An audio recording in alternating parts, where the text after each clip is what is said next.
We got Tim Elliott back here on the program who hasn't fought in a while, and we're here to get a quick update on what's going on with him. But first off, Tim, how are you, man?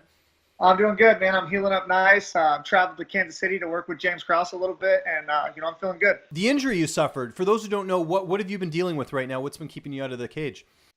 So I tore every ligament in my right knee. I had a ACL, LCL, MCL, PCL, meniscus, um, and I tore all that. And then I had surgery, and they said when they went into the surgery that my meniscus was just flopping around. So usually they just cut that out, but since they were already in for all these other ligaments, they hammered my meniscus down and reconstructed my whole knee. And that was my good knee that I blew out. So that's kind of sucks. But the doctor, Dr. Kavitny, he's like a world-renowned surgeon, and you can hardly even see my scars on there. So I'm healing up really good, and I think that's going to be my good knee again. So. Okay. Let me ask you, when this all happens, is there a part of you that thinks you might never fight again? Because that sounds pretty brutal. When it first happened, I didn't know what was wrong, and then I had two MRIs done in Las Vegas, and they said there was no tears. And this place, the MRI place, I heard was kind of crappy anyway. So I down to Los Angeles, and they put me in their MRI machine, and he said, "Wow, man, you have multiple tears, and you need surgery right away." So at that point, I was a little scared, but I was happy to get in and get it done. Afterwards, I was scared because I trained for 2 months with it all torn, and I felt like I could have maybe fought and probably should have fought one more time or at least tried. Because after surgery, man, I couldn't walk or do anything for a while. So that was scary, but I'm lucky. I have the UFC Performance Institute and Heather Linden in there. She's a physical therapist. She worked for the Olympic Training Center forever, and she's great. My healing is really really going smooth. That's great. When did this injury happen? Was it in the fight with De La Rosa, or was it during training? It was after. It was in training, and it was about 9 months ago. So. Wow. Okay. So you're not fighting. I mean, you can barely walk, like you said. How are you keeping things positive? You really haven't had a layoff like this in your career before. No, I have 14 fights in the UFC. I've never even had an injury. So at first I was down, and I had some ups and downs, but I was lucky. My girlfriend, Gina Mazzani, she took care of me, and like she had fights, in between then and before then. So like it really took my mind off my injury to put all my focus and everything onto her. So I kind of lived and trained through her, and like to see her, killing it in practice and feeling good helped me get through my shit. And if you guys want to hear that story, I have an interview with Gina on my channel, which how you guys met, which I found so cool with the whole story about the tattoo and everything, which is interesting. Yeah, very cool, and it's been a very exciting and interesting year for me and for us. So I'm stoked about it.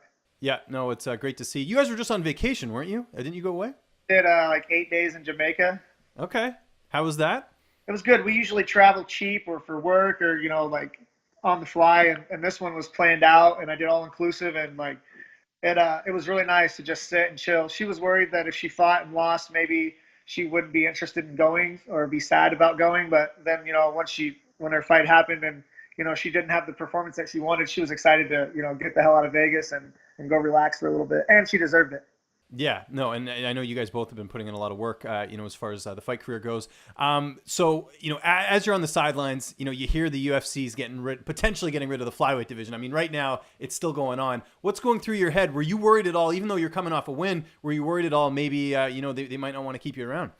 Yeah, I mean, I've already been fired once before, and right. Oh, that's true. Yeah, I forgot about that. Yeah, the first time. So I was a little bit surprised, after being injured, that they were so good with me, and they kind of took care of me and helped me out, and they didn't have to. They could have already fired me. I'm not saying like if I was the guy doing the shit, I'd be like, this guy's old. He's now he's hurt. Maybe he can't fight anymore. But luckily they took care of me and they kept me in. My fight with De La Rosa was at 135, so I can fight at 135. I'm 5'7". I can get up to 165 pounds if I want to. I want to fight at 25 though. I thought when Cejudo beat TJ Dillashaw, and I bet on Cejudo beating TJ. I actually picked first round knockout in that fight. Oh, nice. You must have got some good odds on that then. So I felt good about the division. I thought Henry saved the division. I thought that a fight between Henry and Joe B, a rubber match, would be something to promote.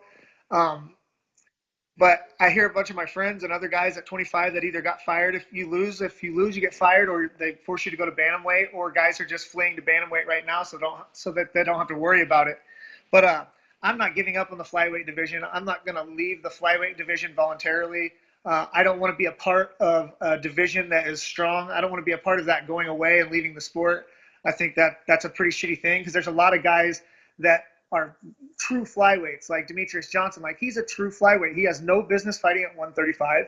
He's a little dude. So like, and he's good. And you're gonna take away like these guys' chance to make money and like, you know, for in boxing, like the lower weight class has always been the most exciting, especially in recent years.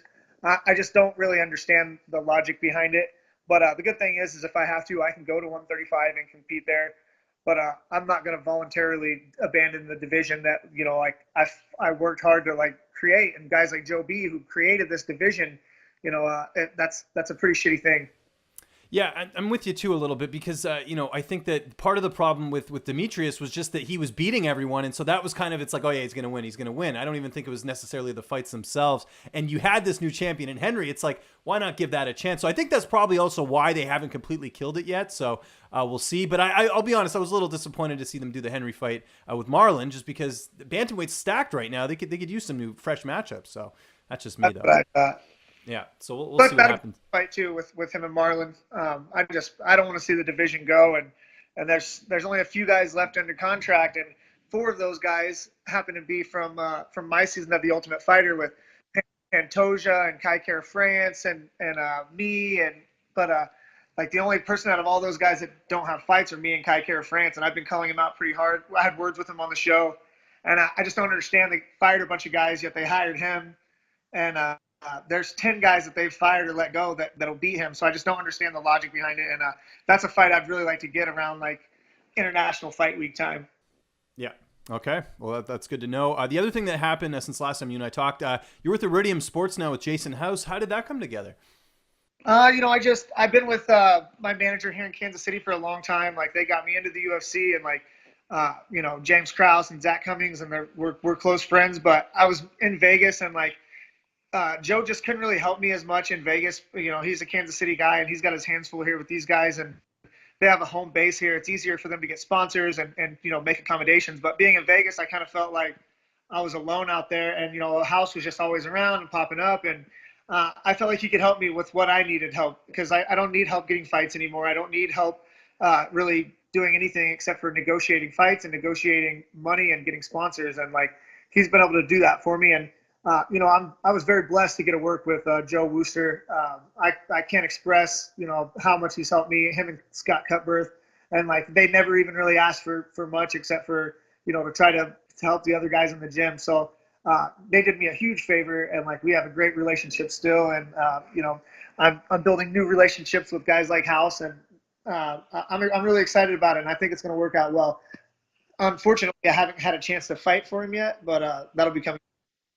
Yeah, speaking of KC, and glad you shouted out Scott and Joe, because I remember they got you. I remember they got you into Titan, and then you also got you on the show as well too. So they've done just great work. But one of the other guys they've really built up and is made a nice splash in his debut was Grant Dawson, who I know you train with. How cool is it to see Grant in the UFC now? Unfortunately, against one of your teammates now, Julian Arosa, but still a good performance. Yeah, and that's the thing is like Grant's my teammate too. Like I never left the Glory banner. I always promote those guys, and like never am shy about letting people know like where I started. And even still, when people ask me about good gyms and good coaches, like Glory MMA and Fitness is always on my radar. And they're, like James Krause is maybe the best coach in the world right now. I'm telling you, he is great. He's a good fighter, but he is an amazing coach. The only problem is I want to be able to use the UFC Performance Institute, and that's in Las Vegas. So that's my reasoning for being there. It's not that the coaching's better or the training's better, because it's not. I have a facility up there that's taking care of me for being injured and feeding me 3 times a day, and that's why I'm doing that. But no, James pretty much built Grant. Grant came in with a little bit of a wrestling base, and like James is really, really making that kid something special. How has Vegas been, the transition? Because when we did our interview last time, I know you were staying there, and now it's like a permanent home for you, at least, for your fight career. Man, it was rough. I actually bounced back and forth because I couldn't decide. After Robert Follis shot himself, it took the wind out of my sails. Things were really starting to look up for me. I was making money. I fought for a title. I was in Vegas. They have the Performance Institute now, and then this coach that I moved out there to train with was supposed to fly out to Canada to corner me, and he never showed up and never answered my phone calls. And it turns out that he ended up killing himself. So when I got back to Vegas, I felt like, damn, man, what am I going to do now? But that was right around the time where I met Gina, and she kind of helped me out of a funk then too. So she's helped me a lot with the Fallis thing and then the injury. So she's a big reason why I'm in Las Vegas as well. But no, I love living there. The Vegas has a lot to offer. You don't see, all you think about is the casinos and stuff, but there's a lot of outdoor stuff. And my daughter lives with me full time, and she can be outside all day and ride her bike and never have to be inside because the weather's bad. So she loves it and I love it, and it's working out really good. I don't think it'll be my forever home though. The other thing too that's happened, I know you linked up with Terphouse as well. I saw you wearing the Terphouse hat the other day. When did you and Brandon connect? How did that come together? That all came through House, man. House asked me, and like I said, he's good at knowing like how to get things that a fighter needs. You know, I don't have to go asking for too much stuff. I just say, hey man, I would like to get something like this or something like that, and then a couple days later, I have a box at the house. And so far anything that I've asked for or talked about, like it shows up within a few days. So like that's the kind of things that he can do. He has some pool with stuff like that. So I got connected with Terphouse through Jason House. Okay. And what are you using for recovery right now? Because I know they have a variety of products, especially CBD and everything else. So far, this just their CBD stuff. I use the tinctures, the cream. I use it all, man. Whatever they send me, I use. And like I try that. I got these patches, and like I didn't really want the patches, but my grandma is kind of having some pain, and she used it, and she's anti, any kind of drug, but she said the CBD patches really helped her. So I'm a believer, and the placebo effect, man. If you think something's working, it's working, and I always think anything I'm putting in my body is going to benefit me. So I've been really lucky to get hooked up with those guys. So when are you looking to return? I think that's a big question. I know you don't want to rush back, obviously, but at the same time you've been off for a while. So what have you sort of do you have sort of a timetable? It sounds like International Fight Week is what you're aiming at. I would like that, but if I could get the Kai Kara France fight, I'll fight him next weekend. I don't want to abandon the division. I want to be one of those guys when they talk about fighting later, when they said, oh, the 25-pound division was almost done. I want to be one of those guys that stood strong to try to fight for something that he cares about and something that he believes in, and for a bunch of other guys, because you can be bullied by the UFC. The first time my first round through the UFC, I took short notice fights. I'd fight guys that didn't make weight. I would travel to countries I didn't want to fight in, and like I kind of was walked on, but I allowed that. I devalued myself.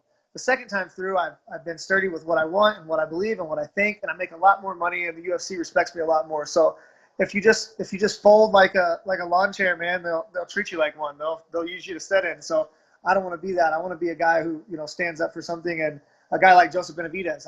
He's not going to go quietly either, and nor should he. He helped build this division, and he wants to see it stick around. And he's not a guy with one or two fights that would do anything to fight in the UFC. He's a veteran. He's been in the game a long time, and hopefully he gets the respect he deserves, and they keep the division around. How much longer are you in Kansas City, and when are you heading back to Vegas? So undisclosed time. I'm trying to sell a house down here, and had some storm problems, and tree branches fell on the roof. So I'm getting that fixed, and then probably a couple weeks, and I'll be back training. But it's an issue for me to be here. I can train with one of the best coaches in the world with a bunch of good guys. So like I'm not leaving much, leaving Las Vegas, except for the Performance Institute and my girlfriend.